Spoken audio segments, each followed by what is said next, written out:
Have you ever walked away from a conversation thinking, why didn't they just say what they meant? Meanwhile, the other person may have walked away thinking, why was that person so direct?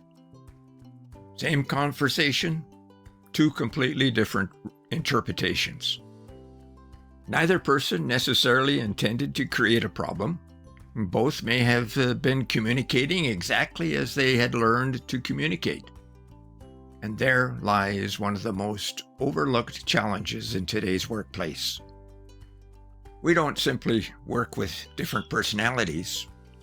However, these days, we increasingly work with different cultural perspectives.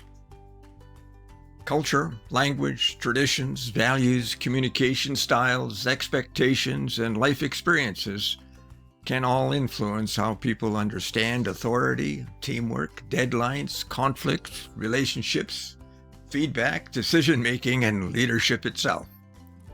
So here's our Coaching Talks question for today. How do you lead effectively when the people around you may not see the workplace the same way you do? The answer begins with cross-cultural competence. And welcome to Coaching Talks, folks. This is where we explore performance leadership and the everyday skills that help people lead themselves and others more effectively. I'm Richard Fontanie, and this week, throughout our FMelearning, the focus is on cultural awareness. In our Leadership Companion article, Working Across Cultures, a Survival Guide, we begin with a simple idea. Cultural awareness begins when we become curious enough to understand before expecting to be understood. Then on the Listening Heart, we explored every nation, one spirit, the call to unity and diversity. And there we considered the spiritual invitation to see the person before the label. And now Coaching Talks takes the next step. Awareness is important, respect is essential, but leaders also need the practical ability to work effectively across differences. That's cross-cultural competence in a nutshell. First, let's recognize that awareness and competence are not the same. Cultural awareness says, I recognize that people may experience and interpret the world differently, whereas cross-cultural competence asks, can I work effectively with those differences? And that's a much more practical question. Imagine a manager who sincerely values diversity but becomes frustrated every time someone communicates differently from them. Or a team leader who welcomes people from different backgrounds, but still expects everyone to contribute in exactly the same way. The intention may be positive. However, the leadership practice hasn't caught up. That's where cross-cultural competence closes the gap. It helps us move from simply recognizing difference to developing the flexibility needed to lead within it. Every workplace has rules. Some are written, show up at a certain time, follow safety procedures, complete specific reports, meet deadlines. But workplaces also has dozens of unwritten rules. How directly should you disagree with your manager? When is it acceptable to interrupt? Should decisions be made quickly or after extensive consultation? How much personal information should colleagues share? Is being 5 minutes late insignificant or disrespectful? Does a strong employee speak confidently or listen carefully? Should criticism be given directly or softened? These rules can feel so natural that we forget they are rules at all. We simply think that's how professional people behave. But what if another person learned a different set of professional expectations? And that's where leaders can make costly mistakes. We can misread behavior. Suppose a manager asks a team, "Does anyone disagree with this plan?" And nobody responds. And the manager assumes everyone agrees. But perhaps one team member believes publicly contradicting the leader would be disrespectful. Another may prefer time to reflect before commenting. Someone working in a second language may be translating ideas mentally before speaking. And another person may simply be an introvert. Notice something important here. Culture may influence behavior, but culture is not the only explanation for the behavior.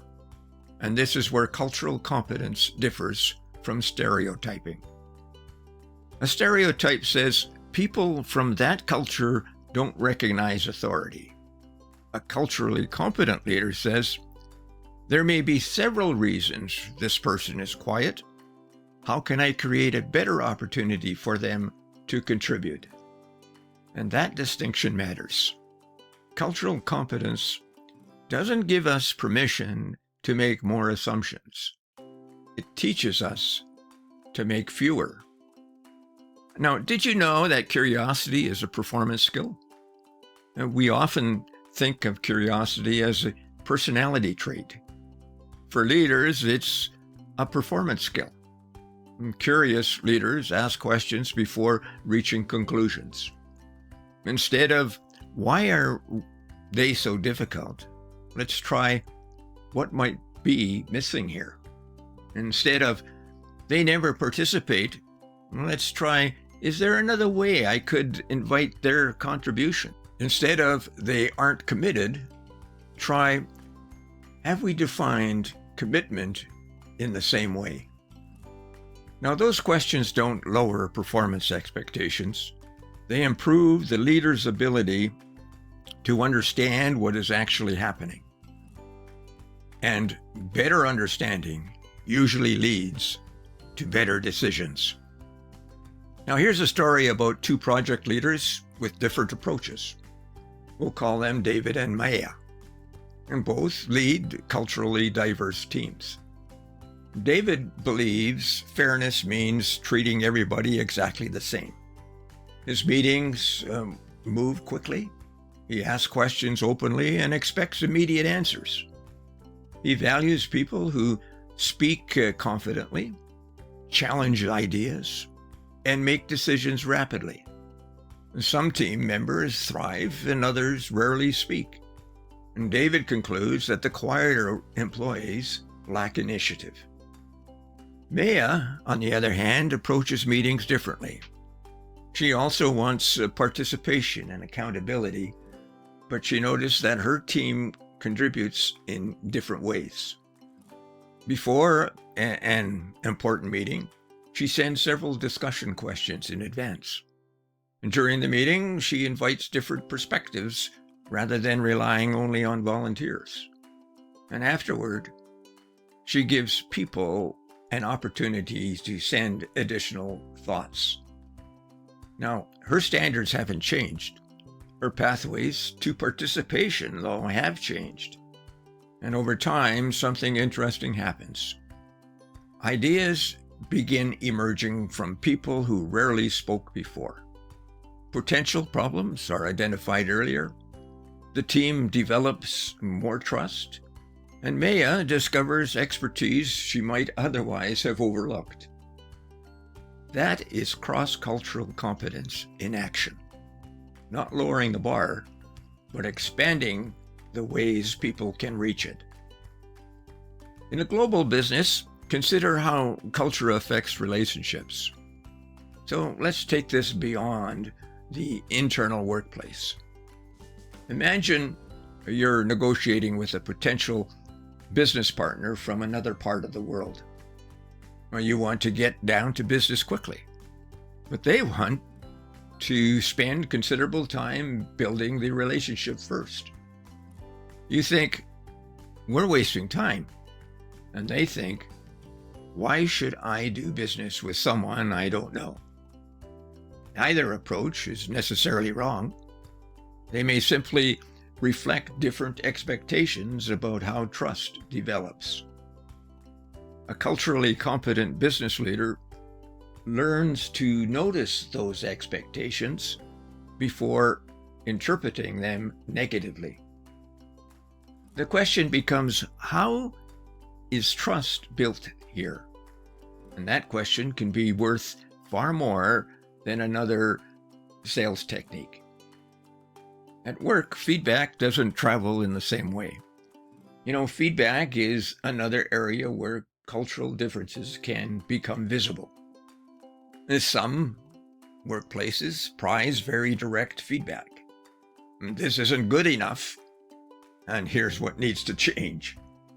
However, other environments may place a greater emphasis on preserving dignity, relationships, and harmony. Put those styles together without awareness, and trouble can follow. One person thinks they are being efficient, while the other person experiences the messages as necessarily harsh.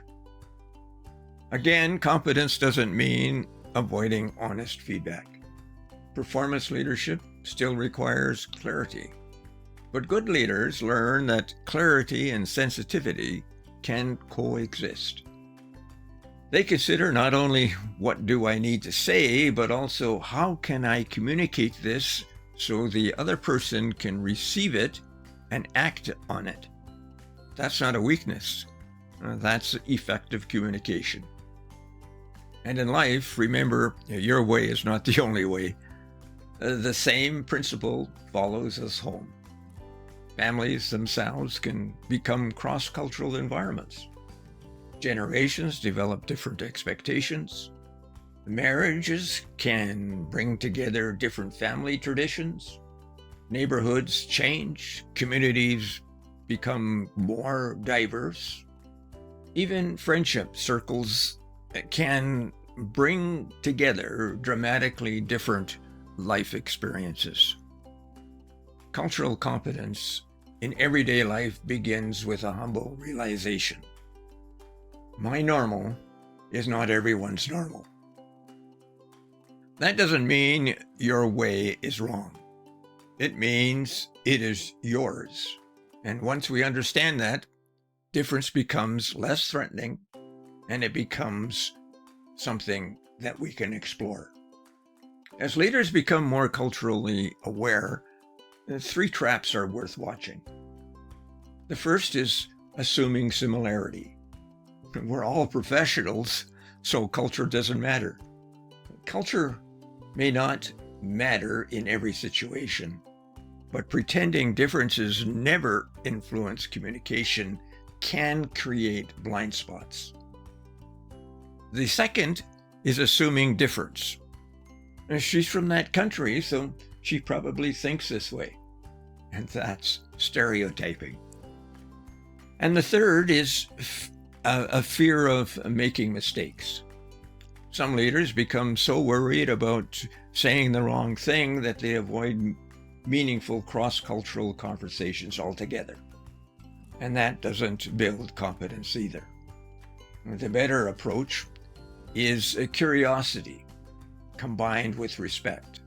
So we can ask, listen, clarify, learn, and adjust.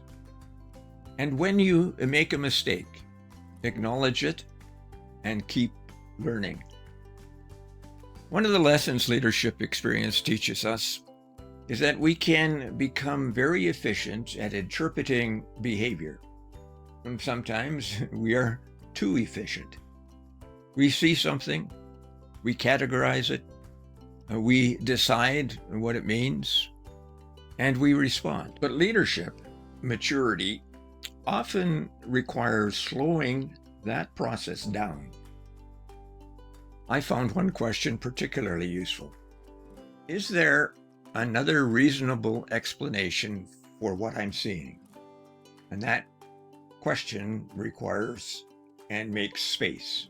Space for context, space for cultural difference, space for individual personality. and sometimes space for the possibility that my first interpretation was simply wrong. Culturally competent leaders don't need to know everything about every culture, but they must remain willing to learn. So far today, we've established an important distinction. Cultural awareness helps us notice differences. Cross-cultural competence helps us work effectively within difference. And competence doesn't come from memorizing a list of cultural rules. It develops through habits. And after our coffee break, we'll build those habits into practical leadership framework that you can use in meetings, coaching conversations, team decisions, customer relationships, and everyday interactions. We'll explore before interpreting. We can ask before assuming, adapt without becoming artificial, clarify expectations, create multiple pathways for participation, and recover constructively when misunderstandings happen. And we'll bring everything together through the learning lens and connect performance leadership with the next stage. Now let's stop for our favorite beverage and a cup of coffee. Now, here's a coaching question for you. How many of your leadership expectations have you clearly explained? And how many have you simply assumed people should know? Think about words you regularly use, like professional, responsive, respectful, committed, urgent, collaborative, team player. What do those words actually mean in your workplace? Would every member of your team define them in the same way? Perhaps on your next coffee break, that's a good time to write down 3 expectations you frequently communicate. Then ask yourself, have I made these expectations clear? Or am I expecting people to read my mind? Now, that little exercise may uncover more than you expect, because the goal is not to become an expert on everybody else's culture. The goal is much more practical. Become the kind of leader you can work effectively with people without requiring them to become copies of you. Now, let's move on to cultural awareness in a leadership practice. Now, during our coffee break, we ended with a practical definition of cross-cultural competence. Become the kind of leader you can work effectively with people without requiring them to become copies of you. Now, that sounds straightforward, but it asks something significant of leaders.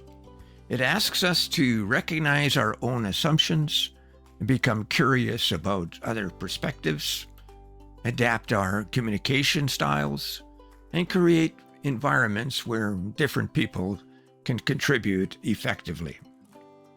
So, how do we do that? Now, let's turn to cultural awareness into a practical leadership framework. Number 1, observe before you interpret. We constantly interpret behavior. For instance, someone doesn't make eye contact. Someone speaks very directly.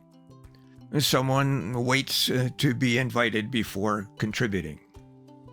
Someone challenges the leader publicly. Someone arrives early, yet and again, someone arrives exactly on time. We see the behavior and almost instantly attach meaning to it. Perhaps we use such words as confident, disengaged, rude, respectful, unprepared, aggressive. But behavior and interpretation are not the same thing. A culturally competent leader learns to separate them. For instance, start with, what did I actually observe? Then ask, what meaning am I attaching to it? And finally, could there be another reasonable explanation than my own? Now, that small pause can prevent a large misunderstanding. Number 2, ask before you assume. Now, once you've noticed something you don't understand, curiosity becomes your next leadership tool. Suppose a team member rarely contributes during group discussions. Instead of deciding that a person lacks initiative, you might say in a closed setting, I've noticed you often take time to think during our meetings. I'd really value your perspective, but is there a way we could make it easier for you to contribute? Notice what that does. You're not assigning a cultural explanation. You're opening a conversation. And that matters because people are individuals.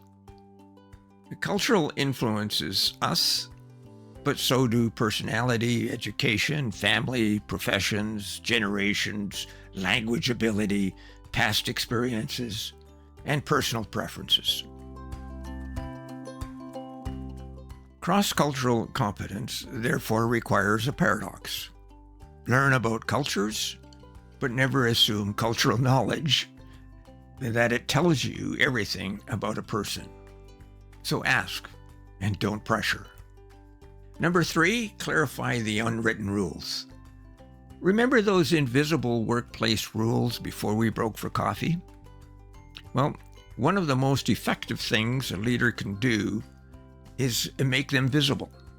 Don't assume everyone understands what, quote, professional means, urgent means, initiative means, respectful means, or collaborative means. Don't expect them that they understand as you do. So clarify expectations. And saying, get this to me quickly, say, I need this by 3 p.m. Thursday. Instead of, take more initiative, explain what initiative looks like in that role. Instead of, speak up more, explain when and how you want contributions. Instead of assuming everyone understands how disagreement should be handled, establish the expectation. We want people to challenge ideas respectfully. If you see a risk, please raise it, even if I support the proposal. Clarity reduces the number of situations in which people must guess what the leader expects. And reducing unnecessary guessing improves the performance. Number 4, adapt without becoming artificial. Some leaders resist adapting their style because they believe this is who I am, and people need to get used to me. Authenticity matters, but rigidity isn't authenticity. Effective leaders adapt all the time. We don't explain a complex issue to a new employee exactly as we would do to a technical expert. We don't coach every team member identically. And we don't communicate with a customer exactly as we communicate with a close colleague. Adaptation is part of leadership.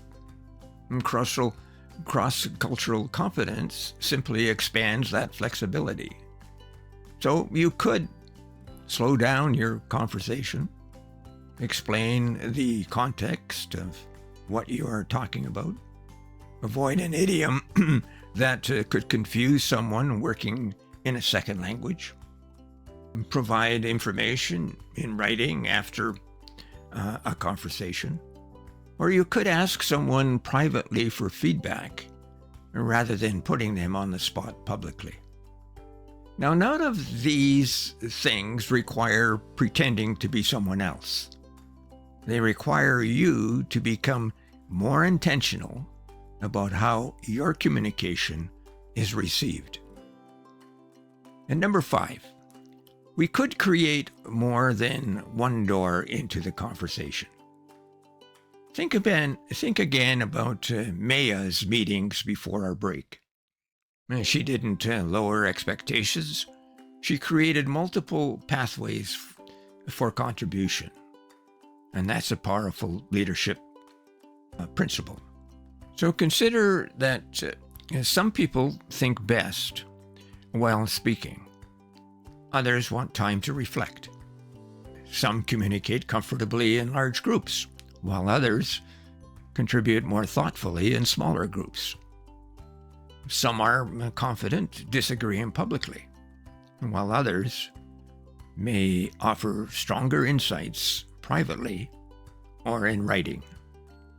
Now, if your workplace rewards only one style, you may unintentionally confuse visibility with value. And if that's the case, consider this.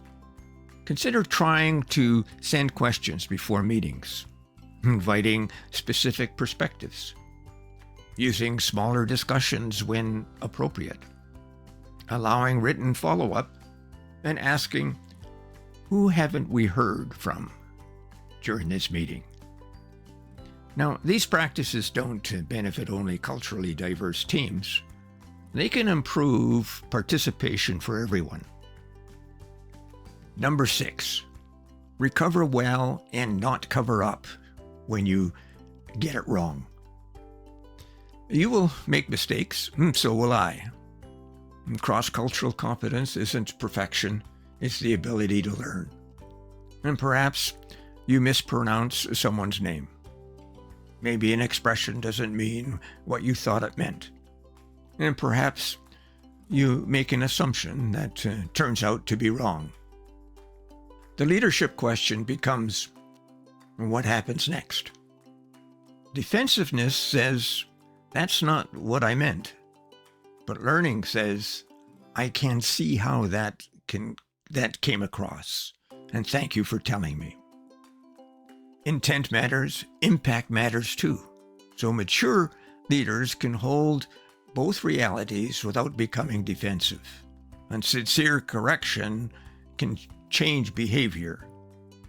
So let's bring these ideas together with a simple framework. When working across cultural differences, remember this concept, bridge. B stands for beware of your own lens.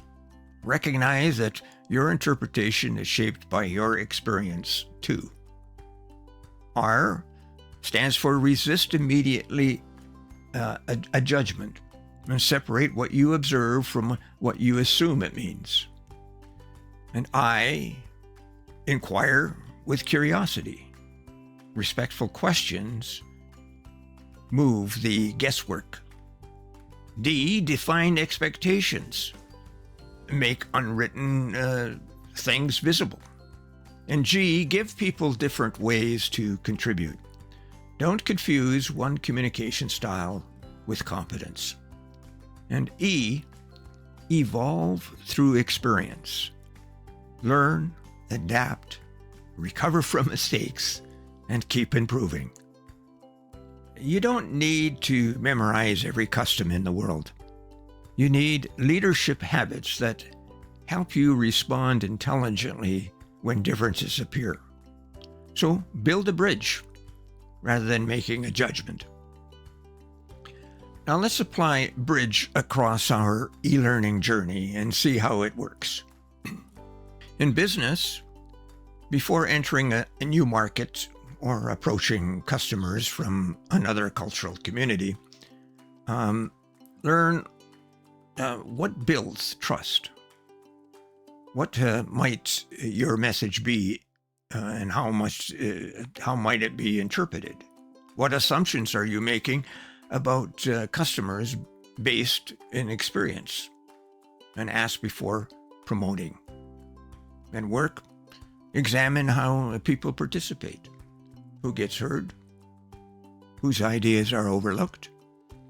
Are employees expected to adapt entirely to the leader, or does the leader adapt too? Performance improves when capable people have meaningful ways to contribute. And in life, notice your reactions when someone's behavior feels unfamiliar. Before saying, "That's strange," try asking, "I wonder what that means to them." One question changes the posture from judgment to curiosity. Now, let's move to this week's learning lens. Cross-cultural competence is not knowing everything about everybody.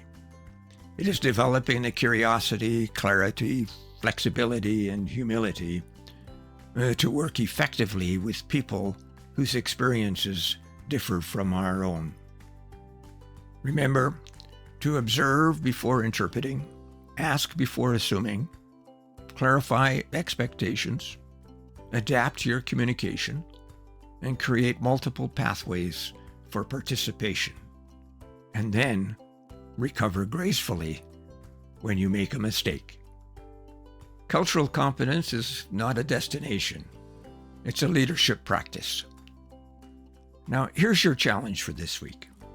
Choose one meeting or conversation, and before it begins, decide to practice the BRIDGE acronym. And pay attention to how you come across. Notice when you make an immediate interpretation. Ask one question instead of making one assumption. Clarify one expectation. Invite one perspective you might otherwise miss. Then after the conversation, ask yourself, what did I learn because I became curious? Now, that's how competence develops. Not through a seminar alone, but through practice. One meeting at a time, one conversation at a time, and one relationship at a time, and my voice is going. Cultural diversity can create understanding. It can also create extraordinary possibilities. Different experiences can reveal risks we haven't noticed. Different assumptions can challenge stale assumptions. And different ways of thinking can generate better solutions. Diversity alone doesn't guarantee those outcomes. But leadership matters. Culturally competent leaders create the conditions where differences can become contributions rather than barriers. They don't expect everyone to become the same. They learn how to bring different people together around shared purpose. And that's performance leadership. And it begins with a simple shift from why don't they do it my way to what can we learn about how to work effectively together. Now, this week's journey began with the Fontanie magazine eLearning Leadership Companion, a working across cultures, a survival guide. Then, the Listening Heart invited us to see cultural awareness through spiritual leadership. Every nation, one spirit, finding unity in a divided world. And today, a coaching talk has moved from awareness toward competence. And next Friday, we discover the digital marketing secrets. It will take us beyond the workplace and into the global digital environment with a cross-cultural digital marketing reaching the global community with sensitivity. Now, this message can cut across the world in seconds, but it doesn't mean the same thing when it arrives. We'll explore how words, images, humor, symbols, assumptions, and actions can communicate very differently across cultural boundaries. and what responsible digital leaders can do about it. Next week's focus moves from cultural awareness to inclusion. And here on Coaching Talks, we'll explore workplace diversity, equity, and inclusion. We'll examine what fairness looks like in practice, why belonging affects performance, and how leaders can move from inclusion to organizational language that everyone can understand. Until then, remember your bridge. Be aware, resist judgment, inquire, define expectations, and give people ways to contribute, and then evolve. And above all, don't require people to become copies of you before you recognize that they can contribute. Oh, and one more thing before you go. You may want to pick up a free Cultural Awareness to Action PDF, and it's found in the description below. I'm Richard Fontanie signing off. See you next Wednesday, if not before. Bye now.